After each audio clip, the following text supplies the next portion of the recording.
yajja kubikka baana. Orushozi oru orukushangwa mugombora ya Ndangwe mu disitulikiti ya Rwengo ahi twashira omwanya ogu twashanga haine abariho okubaasa kweshabira okutunga emigisha n'abandi barebwaho ne beetara bari mu kuteeka ebyokurya n'okutebeekanisa ebyokurya. Kale abaana abalongo bannannyini kulongoosa nsonga nga tuleese ekijjulo kino, tuleese ebibala, nga bwe tuleese ebibala naffe twagala tufunemu ebibala. Noko tutyo twagezaho okwenda kumanya abarukureberera omwanya ogu noho twagwira hari Nalongo Nasamba omutongore ogu yatushobororera ngu okuruga bwaije omwanya ogu akiri muto bwanyuma y'okukwatwa amaani ag'omutaano okuruga obunaku obwo n'okusirya Nyakazooba nowatwire nareberera omwanya ogu. Nali mwana muto nga nsoma Pittu, omusambwa guno ne gunkwata era nnyinza okuba nti okutwaliza awamu bwe gwaŋŋaana okusoma kuba nali ntambula nga ŋŋenda ku ssomero bwali ku makya nensanga omusajja ng'ayambadde ekkanzu yali mmyufu n'agamba nti gw'oli mwana wange togenda kusoma. Ogwo okutwamubuuza abantu abarukukira kwija omu mwanya ogu yatushoborera ngu abantu boona okuruga omu nsi yoona ne baikirizibwa kwija omu mwanya ogwo abakuba baine ekigendererwa ekyokushaba n'okweshakira emigisha. Abantu balambula buli budde ng'era bw'obalaba bwe bali ku lusozi.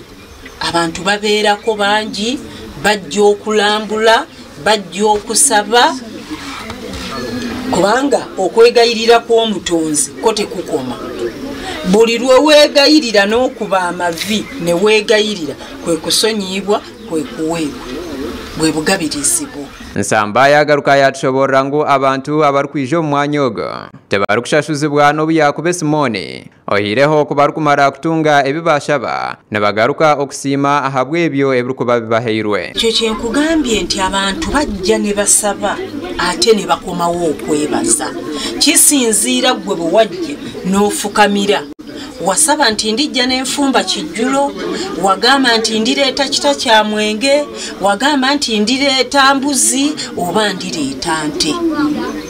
Kati kisinziira oli kyaba yeetema okusinziira ye ku bye yasaba byaba afunye. Orushozi oru hariho ebikorwa ebitarukukorerwaho nk'ebikorwa by'enshoni hamwe na n'obushuma kandi arukuhenda amateeka akakora ebikorwa ebyo nakyefuuza bwanyuma ahabw'okuba Nalongo yatworekana n'omwanya ahi abantu babiri bagirizeho kwenda kweshemeza aha rushozi oru ah'eibaare rikabakingirayo n'okusya erya Nyakazooba tirikeigukaga. Kino kyekifo kya jjajja Nyabingi.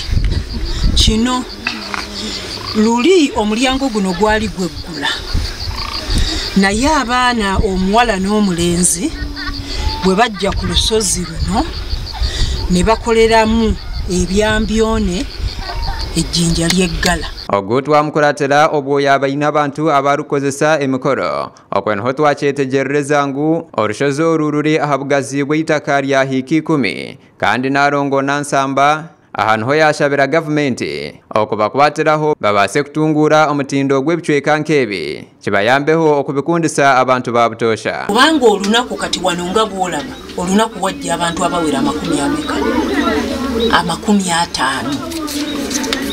Okunkwatirako mu ki kye tugamba nti bwe tubanga tusobola okwasaganyiza ewamu ebifo bino naffe ne batuyambako ne tubyongerako omutindo. Gasha kwa Bashir Kalema habwa Tayari West omuri Rwengo. Motoka bagala oluzaalo